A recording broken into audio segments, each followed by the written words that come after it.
Also this week, more of our exclusive interview with the White House Chief of Staff, Indy native Ron Klain. I spoke with him one-on-one during his trip home for Thanksgiving about the difficult job at hand in Washington and about his upbringing here in Indianapolis. I grew up here. Both my mom and my father owned small businesses. I saw how hard it was to run a small business and try to make that work. And I keep that in mind every day when we make economic policy in the White House and think about all the small businesses that are the backbone of this country, that create most of the jobs in the country and most of the economic growth. And that was my upbringing here in Indianapolis with two family-owned businesses.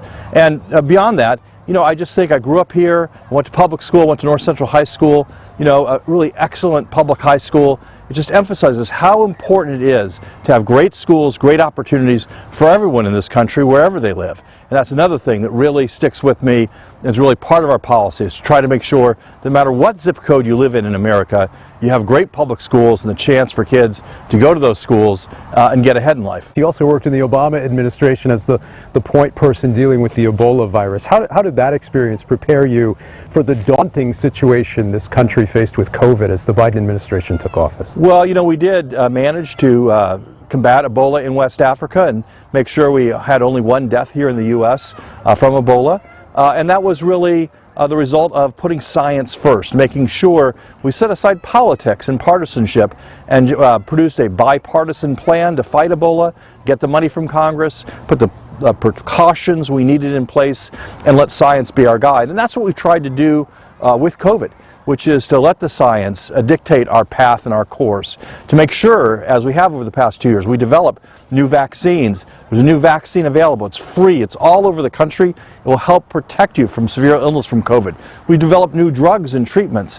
There's a drug that can, even if you aren't vaccinated, if you get COVID, you can take it and not wind up in the hospital. It can protect you from severe illness. And of course, we've mailed out hundreds of millions of free tests all over the country. So I think science and trying to speak to people directly, that's what we did to fight Ebola. That's what we're doing to fight COVID right now. And I think it is definitely making a difference. COVID, though, like so many other things right now in this nation, can be a divisive topic and intertwined with politics. Of course, we just went through the midterms, a better than expected midterm election for the administration and for your party. But at the same time, a lot of people are still struggling to pay for gas and to pay for groceries this holiday season. What's the president's message right now for those who are struggling, whether they voted for his party or not in the midterms? Well, look, I think it's the right question, Ann, because it doesn't really matter whether you're a Democrat or Republican. We're all Americans, and we need to have a better economy. What the president's been working on, first of all, is bringing down the price of gasoline.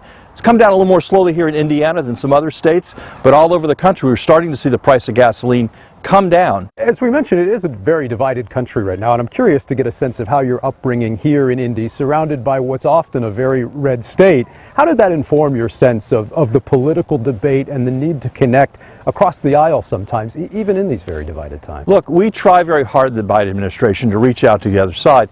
If you're a Democrat in Indiana, that had to be the way you got ahead. That had to be the way you got elected. And, you know, and that's just this is a very red state, but with some blue parts, and it's always important to find that bipartisan ground here.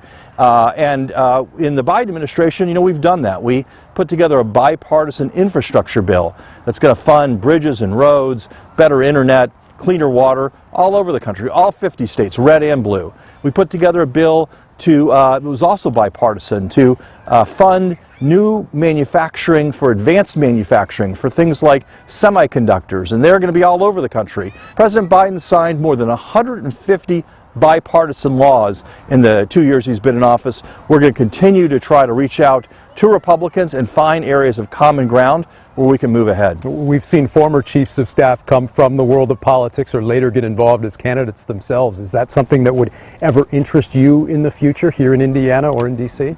No, I'm not the kind of person who's going to run for office. I've spent my whole career working behind the scenes, working for you know, different elected officials and whatnot. That's more my place in the system. 2024, at this point, you think the president will indeed run again? And if he wins, do you hope to serve a second term as chief of staff? Well, first of all, I do think the president's going to run. He hasn't made a final decision. He's talking to his family this Thanksgiving weekend and over the holidays, and I think he'll make a decision after the first of the year. But I think he will run again. I think he should run again. I think he'll have a very successful second term if he does. As for me, we'll see. The job's pretty grueling, and we'll just see how much longer I'm going to serve. All right, much more on our website. Of course, our other big interview last week was with former VP Mike Pence. This past week, he spoke with News Nation, calling on his former boss to apologize for his latest meetings at Mar-a-Lago. President Trump was wrong to give a white nationalist, an anti-Semite, and a Holocaust denier a seat at the table. And I think he should apologize for it, and he should denounce those individuals and their hateful rhetoric without qualification. Now, in that interview on News Nation, Pence called on Trump to apologize, as you heard there, after the former president hosted rapper Kanye West at Mar-a-Lago along with Nick Fuentes, an outspoken Holocaust denier. We'll talk about that with our panel coming up next. Plus, who else might run for governor? What about the Senate race? Who's going to run there? We're talking with our panel about some of the key names that could be in the mix after the break.